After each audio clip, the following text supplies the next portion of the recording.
pour cette intervention. Je donne la parole à Madame Vanessa Frazier. Thank you, Mr. President. Je vous remercie, Monsieur le Président, Mesdames et Messieurs les membres du Conseil. Merci de m'avoir invité pour vous informer sur la situation des enfants touchés par les conflits armés dans la République arabe syrienne. Je me suis rendu en Syrie et au Liban en février.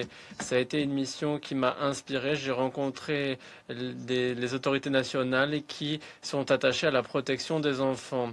En Syrie, l'année 2025 a été marquée par des changements dramatiques avec une transformation profonde du paysage politique et sécuritaire, avec de nouveaux espoirs pour le peuple syrien et le début d'une transition politique.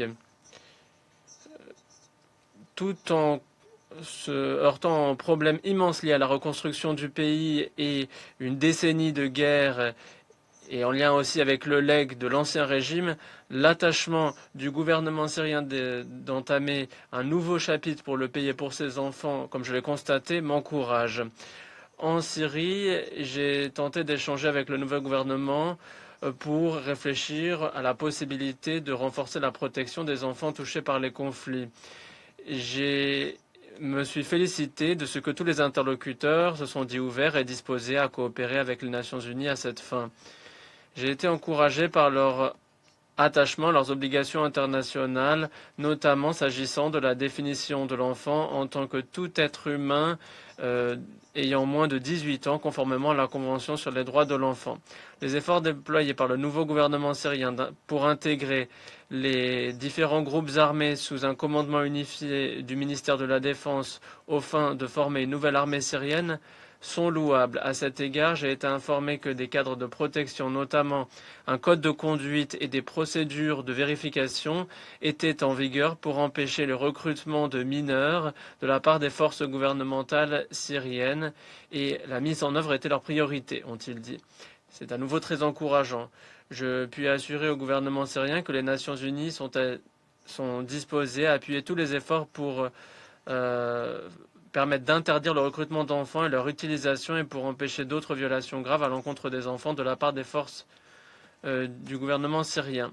Dans cet esprit, j'encourage le gouvernement syrien à envisager de signer les principes de Paris, la déclaration sur la sécurité des écoles, les principes de Vancouver et la déclaration sur l'utilisation d'armes explosives dans les zones peuplées afin de renforcer les cadres de protection des enfants. Ils se sont dit intéressés à appuyer ces instruments politiques. Toutefois, il demeure des défis majeurs et je vous exhorte tous à appuyer le gouvernement dans la reconstruction du pays.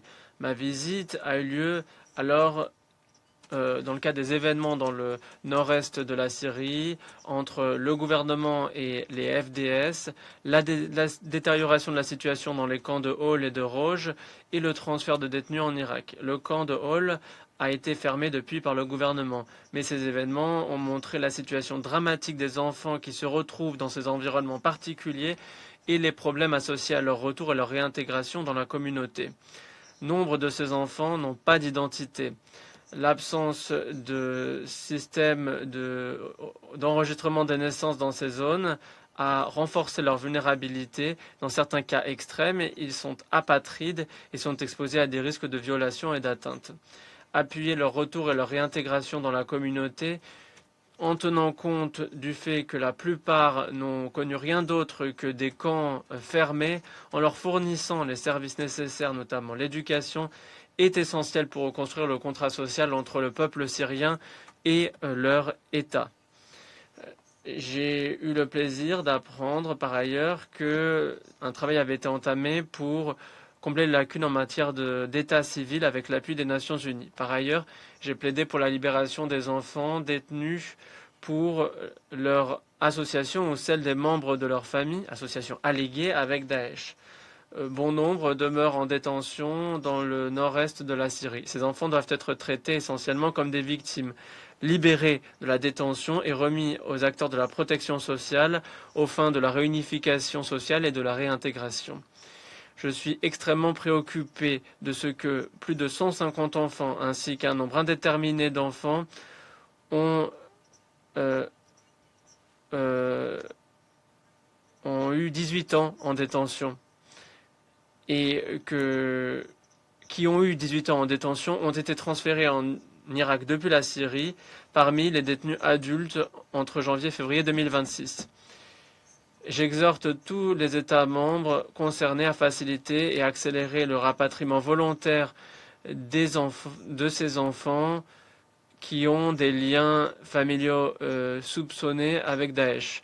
Monsieur le Président, Mesdames et Messieurs les membres du Conseil, le déminage et le retrait des engins explosifs de guerre de grandes parties du pays, legs d'une décennie de guerre, a été une question soulevée maintes fois lors de ma visite. C'est un aspect clé de la reconstruction de la Syrie et de la protection de son peuple. La contamination très large aux engins explosifs de guerre représente une menace majeure pour les enfants de Syrie et est une cause majeure de perte chez les enfants. Cela empêche les communautés de revenir chez elles et aux enfants d'avoir accès dans la sécurité aux services essentiels tels que l'éducation, la santé. De nombreuses écoles sont en effet contaminées. Les besoins sont immenses, mais la volonté du gouvernement d'y répondre est forte. Toutefois, les capacités syriennes ne sont pas à la hauteur du problème et l'appui fourni par différentes organisations demeure insuffisant pour répondre à l'ampleur du problème. J'ai rencontré des enfants dans un espace approprié pour les enfants, géré par un partenaire de l'UNICEF, dans une zone complètement détruite en périphérie de Damas. Ces enfants qui étaient revenus d'Idlib m'ont raconté leurs rêves. Ils souhaitaient jouer sur des terrains de jeu, dans la sécurité, avoir des bâtiments non détruits, entourés d'arbres. C'est normal pour la plupart d'entre nous, mais c'est un rêve pour ces enfants.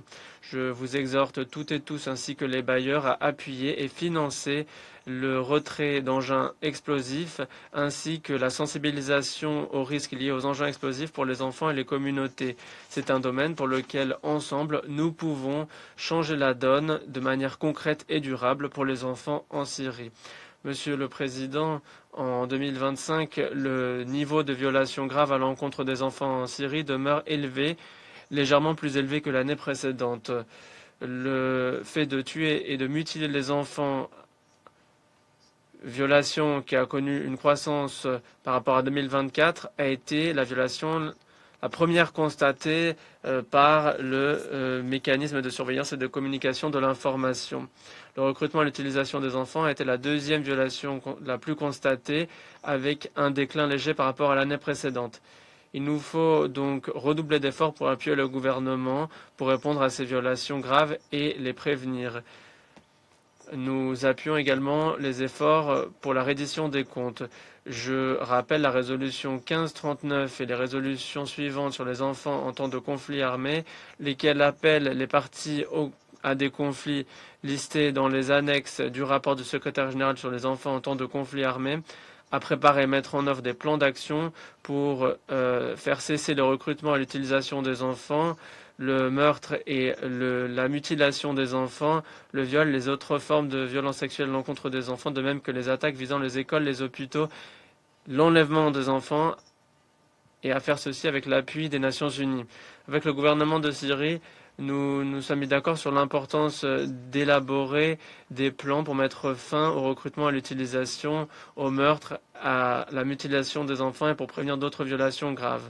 Le travail a commencé à cette fin à Damas. Dans le même temps, la mise en œuvre du plan d'action signé entre les FDS et les Nations Unies en 2019 pour mettre fin et prévenir le recrutement et l'utilisation des enfants demeure en cours jusqu'à la pleine réintégration des FDS dans les forces syriennes gouvernementales conformément à l'accord de janvier.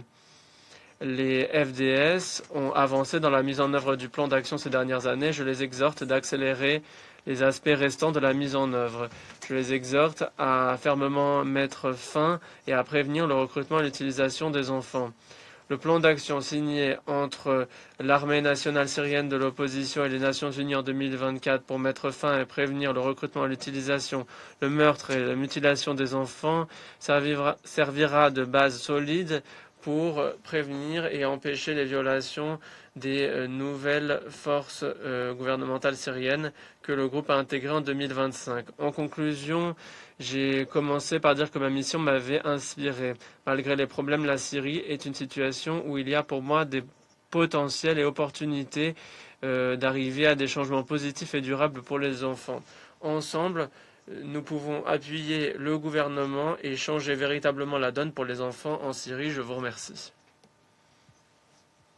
Je remercie Madame Frazier de son intervention.